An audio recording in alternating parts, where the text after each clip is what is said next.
Hello again. Today I am elated to bring you another non-chi-fi IM. This time, I just have it. Hold up. Okay, this time is the Fat Frequency Scarlet Mini. I just had a laugh because on the outside of this red box it says my name is. Either that's an Eminem song or they repurposed a lunch kit. I'm not sure. Anyway, I'm ever so grateful to Canucks Audio Group and KD for your generous loaner of your Fat Frequency Scarlet Minis. I did the Grand Maestro. Probably it is the top of my list of IMs that I've listened to that for musicality and just overall enjoyment. Absolutely top of the scale. Now, these little guys are gorgeous. And they're teeny, actually. All the stuff you hear about these little ones, nobody mentions how beautiful the shells are and how small they are. Quite impressive. I mean, from the amount of bass, and I'll pull up a graph here to show you, you would think that there's a 15-inch sub in one of these. What is the driver configuration? Yes. What's the specifications? Yes. And are they worth the wait time? Yes. These guys aren't massive. They are still boutique-ish. No one's ever... Well, you might complain about the wait times, but nobody ever complains about what the end result is. Fat Frequency, Scarlet Minis, let's go. I will tell you one thing. They are power pigs. On my Shanling M8 last night, I had it on medium gain, and I kept turning it up, and I hit 100. And then I turned it back down and then put it to high gain, and Bon Jovi song came on and I hit 100. And it was fun. These little bad boys, let's talk about I want to talk about a little bit about something, and I think I know why. A little bit of why they sound the way they do and why they sound so good the way they do. You see this very large kind of bulbous in front of the nozzle. Now, I've seen that before just happens to be in a couple of my absolute favorite IMs, like the Plunge Audio Unity, where they're using that part as a sound chamber. And I have a sneaky suspicion Fat Frequency is also done that. These shells aren't your standard resin off the shelf. They're not. They're totally custom. Some of the things that I absolutely love about them is where I'm a big advocate for left and right. There's something wrong with me. Fat Freak says on one side and a musical note symbol on the other. And got it. Left and right is marked for me. If I could then only remember which one is which. That's why I kind of like cables that actually have a very big left and right or blue and red. Anyway, enough about my weirdness. That shell is teeny. I mean, for me, fitment is fantastic. I used it on these Fruel tips. Fruel 530. I can't remember. You name something stupid, I'm not going to remember. I'm sorry. Anyway, if you want, I'll post in the comments about what it actually is. But they worked really well on this. They're kind of like an Osla tip, kind of sticky, a little bit soft, but it's a great tip, and it kind of is like a shape like this. So really funnels the vocals out, which when we get to sound impressions, we're going to go there. So I did mention this is a bit of a Jekyll and Hyde IM, and I kind of mean that. But first, I want to talk about an emotional connection. So the absolute best gear that I've listened to, that's exactly what happens. It hits me on an emotional level, and that's what these Fat Frequency Scarlet Minis do. It's totally taken me back to 1990, little Suzuki Swift with 615s, a crap load of power, couple 6x9s, and some 3.5-inch dash speakers to keep up, and no back seat. That's where all my money went when I was significantly younger and had less responsibilities, because you can do those kind of things. Also, I have a sneaky suspicion the people at Fat Frequency were once like me. They are bass heads. They were car audio peeps. And I know the scene back there as well when I was doing car audio, but it was a bit different, where they'd actually have like 10 to 12 installers working on your car at one time, where we had one grumpy one, and I would take my time. So, but they were freaks just like me for car audio and big boom boom. Good times. These threw me in an emotional level. They hit me in an emotional level because I get that from these, and these guys get that as well. For sound, so let's talk to Jekyll and Hyde. So first things, put it on, say, a Shanling M8, where it's a little bit warmer, AKM, $44.99, and put it on a song that isn't bassy. Put on some jazz. Well, bass, but not, I'm talking bass head level. I'm just talking normal jazz, where you've got double bass, you've got some, drums going on, and some, wow, like,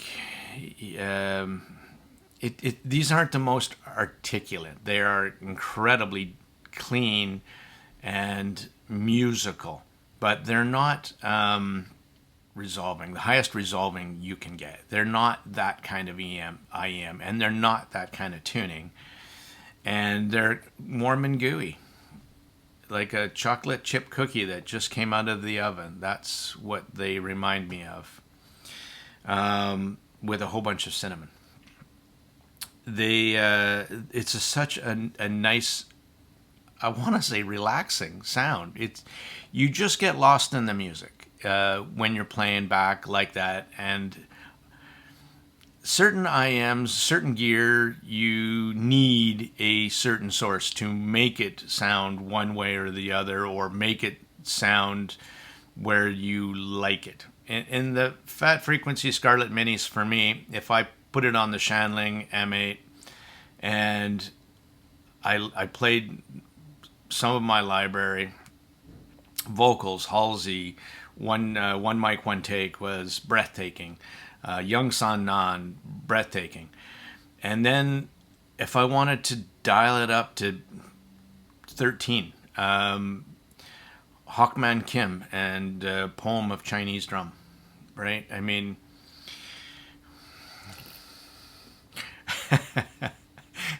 again, back into my 1990 car stereo with the 615s, right? I had lots of hair back then, and it was more, right?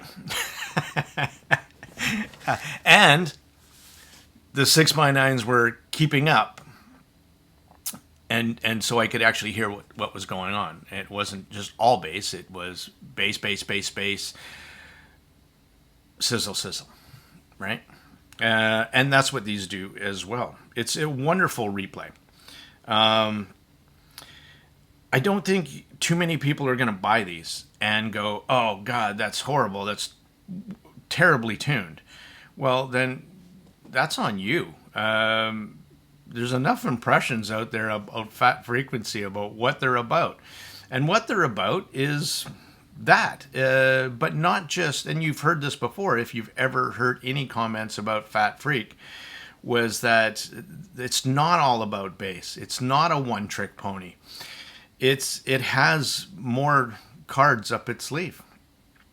So on a warm source, chillin', it's a phenomenal IM to just relax to, honestly. And on the other side of it, Mr. Hyde. Okay. So put it on the 2 watt per channel X-Duo XD05 Pro with my Sparkos in there. And on the red turbo mode, high gain, the Fat Frequencies come to life. It's not just visceral, impactful bass. It is the mids get a little bit more forward. The highs become crisp and exciting, and that's where the Fat Frequency Scarlet Minis really came to life. You could play them on low volumes and be a chill set all day, but when you want to turn them up, that's where the fun factor pegs the scale. And you can also do a little bit of tuning with some cables, some brighter cables, right? And I tried that as well. But honestly, the factory red modular cable, right? A little stiff for me, but other than that, sounded great. This IM is such a chameleon, really. I mean, when you wanted to have fun session, which is super cool, because you want to have a super fun session, and you're not going to listen to that all the time. You're not going to do an 8-hour grind with pounding. You'll be, an hour max and be fun. But on the other side of the thing, then you can just take the Scarlet Minis, plug them into your DAP dongle, and have a chill session. And that's pretty cool, because it doesn't have enough power to actually make these things go, go, go, go. It just mellows out completely. And it's a wonderful, wonderful experience. Did I enjoy? Did I enjoy? Breaking up here. My time with the Scarlet Mini that's coming to an end? Yeah, I did. Absolutely. I loved it a lot. Would I buy this set for my preferences? No. You might or might not know that I prefer a warmer tuning, which this does do. It comes across a little bit warmer. But the bass for me, I mean, as much as I'm not that 17-year-old anymore. I don't even want to be. And though it does throw me back to those days for sure. Where the hell was I? See, I'm old. I can't even remember what the hell I was talking about. Okay, as I was saying before I forgot what it was, that my preferences are certainly more on the mid-bass slam. That's what I really love out of bass. Kind of like adding, back to that car stereo, a couple 8-inch mid-basses in the door. And that really got me. The wait times on this are justified. And I don't think there's anybody going to be complaining once they put these things into your ears. I think you had a pretty good idea what you were looking for, and it's just probably just going to pump you up even more having to wait for your set, watching somebody who is so exuberant like myself, who had a chance to listen to these. And for me, the Scarlet Minis, they just elicited such an emotional response for me that I'm grateful. I'm thankful that I got a chance to listen to something like these. They're a very special I am. In the world of bass head IAMs, they have to be a goat, honestly. They should have been probably named after some kind of demigod, because that's the status that these fat frequency Scarlet Minis are at for me. You know, to finish up, I wish in the future, I'd love to see Fat Frequency do another version of these, but this time add in some more mid bass. I'd love that. And just a little bit more of the top end, because you're going to dial it up, but not too much. So, you know, just a couple more dBs. And that, for me, that is an instant buy. Great job, Fat Frequency. Truly. This is a wonderful IM. You should be proud. You should be proud of everybody at your company, and the tunings that you're putting out and the quality of your product. So you have my admiration and my ears. This is the Tone Deaf Monk. Very thankful to all of you for watching my channel, and I hope you enjoyed me having enjoyed the Scarlet Minis. Thank you.